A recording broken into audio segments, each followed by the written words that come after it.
শুভ সময় বন্ধুরা, আমাদের এক্সক্লুসিভ এই লাইভে আপনাকে স্বাগতম। আমাদের সকলের পরিচিত মুখ, প্রিয় মুখ, বাংলাদেশের দুই রত্ন, কোটি মানুষের হৃদয় রাজ্যে যারা বসবাস করেন এমন দুজন শায়েখ, শায়েখ আহমদুল্লাহ এবং আব্দুল হাই মোহাম্মদ সাইফুল্লাহ সাহেব ইসলাম ত্যাগ করতে চলেছেন আমাদের এই প্রোগ্রামে। কিন্তু কেন? আজকের এই লাইভে আমরা জানবো সেই বিষয়ে। আমাদের শায়েখ দ্বয় খুবই ব্যস্ত মানুষ, লাইভটি খুব বেশি দীর্ঘ করব না, অতি সংক্ষেপেই হবে আলোচনা। খুব সংক্ষেপে বললে তারা আমাদের ইসলামের দুটি বর্বরতা নিয়ে সতর্ক করবেন। এই কারণেই তারা ইসলাম ধর্ম ত্যাগ করে, নবীর আদর্শকে ত্যাগ করে মানবতার পথের পথিক হয়েছেন। প্রথমে আমি যাচ্ছি শায়েখ আহমদুল্লাহ সাহেবের কাছে। শায়েখ আহমদুল্লাহ কারো সন্তান না হলে তাকে বন্ধা বলে যে গালাগাল দেওয়া হয়, ন্যাক্কারজনক শব্দ, আপত্তিকর শব্দ ব্যবহার করা হয় আমাদের সমাজে, এই বিষয়টিকে আপনি কিভাবে দেখছেন? আপনি যেহেতু একজন মুফতি মানুষ, আপনি যদি ইসলামের আলোকে আমাদেরকে এই ফতুয়াটি দিতেন, যারা এই সমস্ত কথাবার্তা বলে তাদেরকে আপনি কি বলবেন? তাদের ব্যাপারে আপনি ইসলামের ফতুয়া আসলে কি? জি শায়েখ আহমদুল্লাহ। কারো সন্তান না হলে, ছেলে না হলে, মেয়ে না হলে বা সন্তান না হলে তাকে আটকুরা বলা, ভাঞ্জা বলা, এটা বলা, সেটা বলা, বন্ধা বলা, নানা রকমের কটু কথা বলা, এটা কাফেরদের চরিত্র। কোন মুসলমান এটি করতে পারে না, কখনোই পারে না। ধন্যবাদ শায়েখ আহমদুল্লাহ আমাদের ইসলামের আলোকে সদুত্তরটি দেওয়ার জন্য।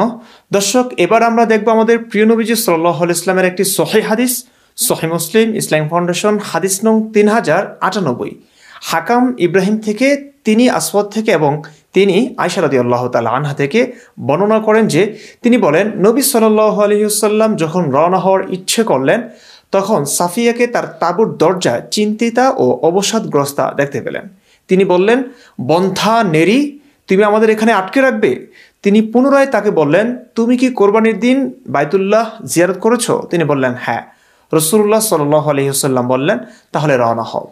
হাদিসের মানটি সহিহ, বর্ণনাকারী আয়েশা বিনতে আবু বকর সিদ্দিক রাদিয়াল্লাহু তাআলা আনহা।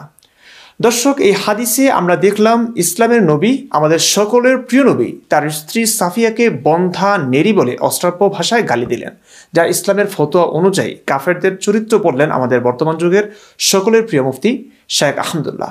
শায়েখ আহমদুল্লাহ, আমরা একটু পরেই আসছি আপনার নিকট।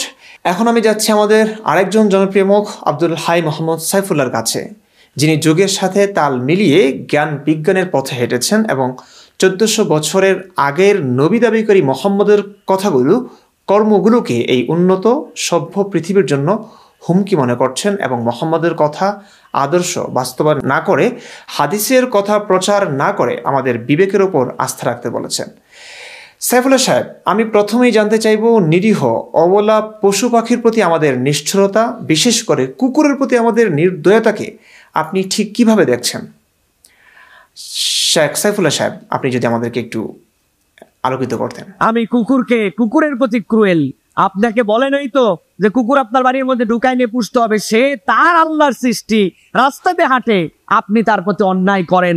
কত সময় গাড়ি চালায় যায়, মনেই না যে এটা একটা প্রাণী হতে পারে, এইটা একটা পশু হতে পারে। ছোট কুকুরের বাচ্চা পায়ের উপর দিয়ে চালাই নিয়ে চলে গেছে, বিড়ালের বাচ্চা পায়ের উপর দিয়ে চালাই নিয়ে চলে গেছে, ক্রুয়েল আমরা। ধন্যবাদ সাইফুল্লাহ সাহেব, অত্যন্ত পরিষ্কার বক্তব্য দিয়েছেন আপনি। কুকুর একটি নিরীহ প্রাণী, প্রভু ভক্ত প্রাণী, এদের প্রতি আমাদের দয়ালু হতে হবে। এমন না যে আমরা এদের নিজ বাড়িতে এনে পালছি, ওরা ওদের জায়গায় থাকছে, তারপরেও এদের ওপর অবিচার, এদের কষ্ট দেওয়া, হত্যা করা অত্যন্ত অমানবিক, গর্হিত কাজ। প্রিয় দর্শক, আমরা এখন দেখব একটি সহিহ হাদিস যেখানে ইসলামের নবী কুকুরকে হত্যার আদেশ দিয়েছিলেন এবং তার অনুসারীরা, সাহাবীরা অত্যন্ত অমানবিকভাবে ব্যাপক কুকুর নিধন চালিয়েছিলেন। সহিহ মুসলিম, ইসলাম ফাউন্ডেশন, হাদিস নং 3873, আব্দুল্লাহ ইবনু ওমর রাদিয়াল্লাহু তাআলা আনহু থেকে বর্ণিত। তিনি বলেন, রাসূলুল্লাহ সাল্লাল্লাহু আলাইহি ওয়াসাল্লাম কুকুর হত্যা করার জন্য হুমকি দিতেন। অতঃপর আমি মদিনার অভ্যন্তরে ও তার চারপাশের কুকুর ধাওয়া করাতাম। আর কোনো কুকুরই আমরা না মেরে ছেড়ে দিতাম না, এমনকি বেদুইনদের দুগ্ধবতী উষ্ট্রির সাথে যে কুকুর থাকতো তাও আমরা হত্যা করতাম। হাদিসের মান সহিহ। দর্শক, অনেক অনেক সহিহ হাদিসে আছে এমন কুকুর নিধনের নির্মম ঘটনা। আমি আবার যাচ্ছি সাইফুল্লাহ সাহেবের কাছে। সাইফুল্লাহ সাহেব, শুধু কুকুরের প্রতি নিষ্ঠুরতা নয়, অন্যান্য পশু পাখির প্রতিও নিষ্ঠুরতা পরিলক্ষিত হচ্ছে আমাদের মুসলিম সমাজে কিংবা নানান জায়গায়। এ নিয়ে যদি কিছু বলতেন। তো ভালো করে খেয়াল করে দেখেন যে আপনার আমার জীবনেও এই পশু পাখি আল্লাহ রাব্বুল আমিনের সাধারণ সৃষ্টির প্রতি আমরাও অনেকাংশে এখন ক্রুয়েল, আমরা এখন নিষ্ঠুর আচরণ করি। আমি এরকম রাস্তাঘাটে অনেক কুকুরকে ঘুরতে দেখি, ওই চায়ের দোকানের সামনে ঘুরে একটু ডিস্টার্ব করে, মানুষের হয়তো গায়ে লাগে, মানুষ বিরক্ত হয়, চা বানাতে বানাতে 1 কাপ গরম পানি কুকুরের গায়ের মধ্যে দিয়ে দিছে। আছে কিনা আপনারা দেখছেন এরকম?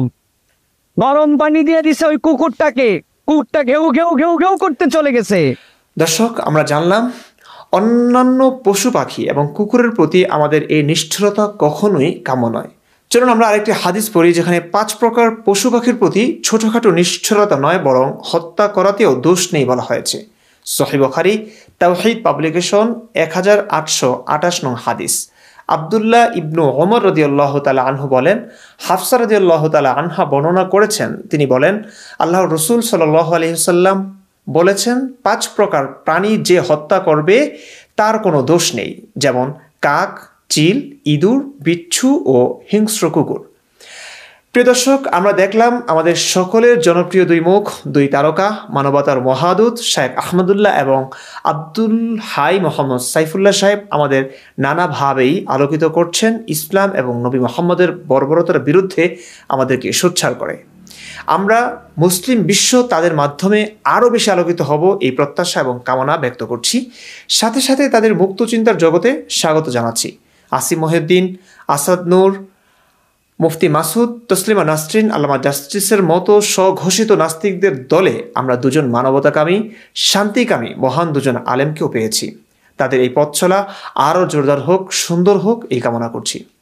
এবং যেহেতু মানবতার কথা বললেই উগ্রবাদী মুসলিমরা তাদের আদর্শ মানবের নির্দেশনা অনুযায়ী কোপাকুপি শুরু করে, তাই আমি আমাদের এই 2 মহান নাস্তিক আলেমকে বলবো, অন্তত যান বাঁচাতে তাদের বক্তব্যগুলো ভিন্নভাবে ব্যাখ্যা দিয়ে, হাদিসগুলোকে গোজামিল দিয়ে হলেও মুসলিমদের কাছ থেকে কল্লা রক্ষা করতে, সবার আগে জীবন রক্ষা। বেঁচে থাকলে আমাদের শায়েখরা আমাদের এভাবে আরও আলোকিত করতে পারবেন বলে আমি স্বপ্ন দেখছি, আশা ব্যক্ত করছি।